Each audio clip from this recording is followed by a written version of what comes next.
இன்றைக்கி பலாப்பழம் வைத்து அருமையான ஒரு ரெசிபி செஞ்சிடலாமா. இது தோல்லாம் சுத்தம் பண்ணிவிட்டு இது விதையை எடுத்துட்டு வாங்க பார்க்கலாம்.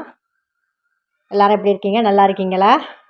இன்றைக்கி பலாப்பழம், சர்க்கரை, தேங்காய் எல்லாம் வச்சு நல்லா கொழுக்கட்டை செய்யலாம். வாழை இலை கொழுக்கட்டை வாங்க பார்க்கலாம். அதை சிறு சிறு துண்டாக நறுக்கிக்கலாமா. விதையெல்லாம் நீக்கி நாரெல்லாம் எடுத்தாச்சு.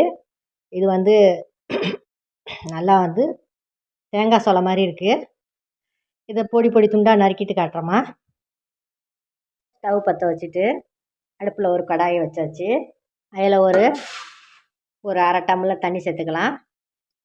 அரை டம்ளர் தண்ணி சேர்த்துட்டு இந்த பலாப்பழத்தை நறுக்கி வச்ச பலாப்பழத்தை அதில் சேர்த்துக்கலாம். தண்ணி சூடு வந்ததும் தண்ணி நல்லா சூடு வரட்டும். இந்த பலாப்பழத்தை சேர்த்துடலாம். இந்த தண்ணியில் நல்லா அது வேகட்டும். ஒரு 5 நிமிஷம் ஆகும் இது வேகிறதுக்கு. இது நல்லா வேகட்டம்மா. இதை மாதிரி நீங்கள் செஞ்சு சாப்பிட்டு பார்த்து சொல்லுங்கள். நல்லாயிருக்கும். பலாப்பழம் நாளையிலேயே சீசன்லேயே நம்ம செஞ்சு சாப்பிட்டு பார்க்கணும். நம்ம செஞ்சு சாப்பிட்டு பாருங்கள். இப்போ தண்ணிலாம் வற்றிடுச்சு, நல்லா வெந்துருச்சு.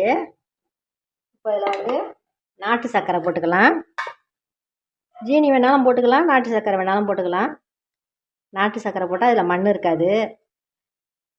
உங்களுக்கு எது பிடிக்குதோ அது போட்டுக்குங்க. ஒரு 5 ஸ்பூன் போடுறோமா இனிப்புக்கு தக்கன. இது நல்லா கரையட்டும்.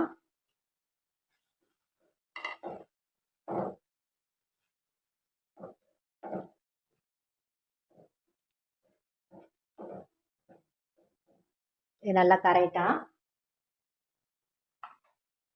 இப்போ இதில் ஏலக்காய் பவுட்ரு கொஞ்சம் சேர்த்துடலாம். ஜீனியில் போட்டு அரைச்சி வச்சுருக்கேன். அந்த ஏலக்காய் பவுட்ரு 1 ஸ்பூன் சேர்த்துருக்குறேன். அதான் கரையட்டும்.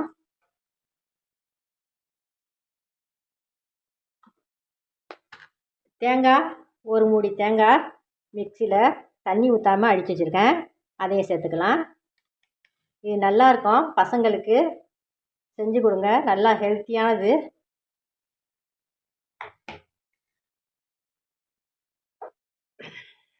கடையில் விற்கிற பண்டத்தையே பசங்க வாங்கி சாப்பிடுது.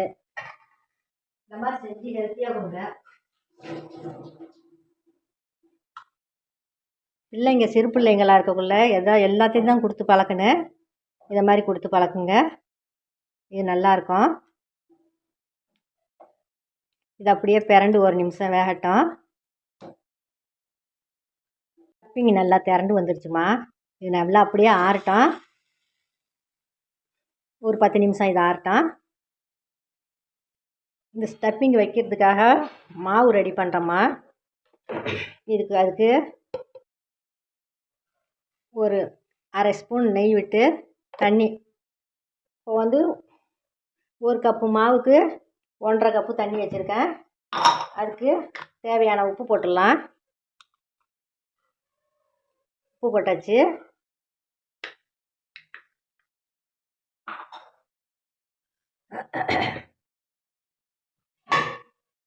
இப்போ மாவை கொட்டி கிளறிடலாம். தண்ணி சூடு வந்தால் தான் மாவை கொட்டி அதில் கிளறிடலாம். தண்ணி சூடு வரட்டும்.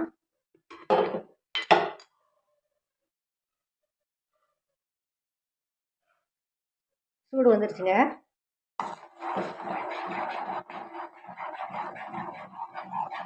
கட்டி மட்டும் இல்லாமல் அப்படியே கிளறி விட்டுருங்க. இந்த நான் வச்ச தண்ணி இதுக்கு சரியாக வந்துடும். பிரண்டு வரத்துக்கு சரியாக வந்துடும். அடி பிடிக்காமல் அப்படியே கிளறி விட்டுருங்க. அடுப்பை சிம்மில் வச்சுட்டு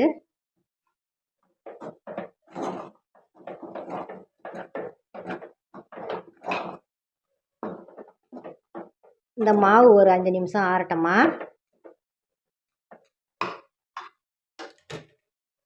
இப்போ மாவை இதை பாருங்கள், ஸ்டப்பிங்கை உருண்டை பிடிச்சி வச்சாச்சு. அந்த மாவையும் ரெடி பண்ணியாச்சுமா. இதையும் இப்போ உருண்டை பிடிச்சிக்கலாம். கொழுக்கட்டையாக பிடிச்சிட்டு பார்க்கலாம். வாழை இலை கொஞ்சம் எண்ணெய் தொட்டுட்டு மாவை இதில் பரத்தி விட்டுக்கலாம். நம்மளுக்கு என்ன தேவையோ எப்படி விருப்பமோ மற்ற பெருசில் பரத்திக்கலாம். இது ஓரம் வெடிக்கிற மாதிரி இருந்தாக்க கொஞ்சம் தண்ணி தொட்டுக்கோங்க. பெருசாக வேணாலும் பெருசாக, சின்னதாக வேணாலும் சின்னதாக இப்படி தட்டிக்கோங்க. இப்போ இதில் செஞ்சு வச்ச உள்ளடத்தை அதில் வச்சிடலாம். ஸ்டப்பிங் உருண்டையை ஒன்று இப்போ எடுத்து வச்சிடலாம். இதை லேசாக இப்படி ப்ரெஸ் பண்ணிவிட்டு அப்படியே இப்படி மூடிடலாமா. அவ்வளவுதான், நல்லா ஈஸியான வேலை. இந்த மாதிரி செஞ்சு நீங்களும் சாப்பிடுங்க. இப்போ இன்னொன்று தட்டியாச்சுமா, ரெண்டாவது. இப்போ இன்னொன்றையும் செஞ்சு வச்சிடலாம். இப்போ மலை இலையை போட்டு இப்படியே மூடிட வேண்டியதுதான்.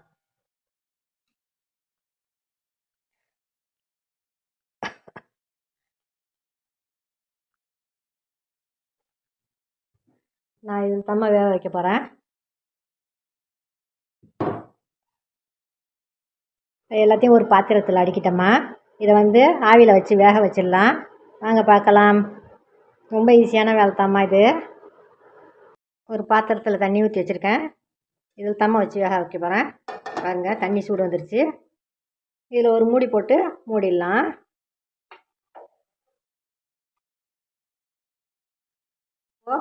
இதில் இப்படி ஒரு தட்டு போட்டு மூடிடலாம். இப்படின்னா ஒரு 10 நிமிஷத்துலலாம் வந்துடும். வெந்தவொடனே பார்க்கலாமா. 10 நிமிஷம் ஆகுது. இப்போ திறந்து பார்த்துடலாமா. இது நல்லா வெந்துருச்சுமா, நல்லா வெந்திருக்கு. எடுத்துடலாம். அருமையான வாழை இலை கொழுக்கட்டை செஞ்சாச்சுமா, பலாப்பழத்தில். வாங்க, இங்கே பாருங்க, இலையெல்லாம் இலையிலேருந்து எடுத்துட்டேன். பாருங்கள், நல்லா கொஞ்சம் சுட்டு சாப்பிட்டு பார்த்தோமா, நல்லா சூப்பராக இருந்துச்சு. நீங்களும் இது மாதிரி செஞ்சு அசத்துங்க. இந்த வீடியோ பிடிச்சிருந்தா லைக் பண்ணுங்கள், ஷேர் பண்ணுங்கள். சப்ஸ்கிரைப் பண்ணாதவங்க சப்ஸ்கிரைப் பண்ணுங்கள். இன்னொரு வீடியோவில் சந்திக்கிறோமா. நன்றி, வணக்கம்.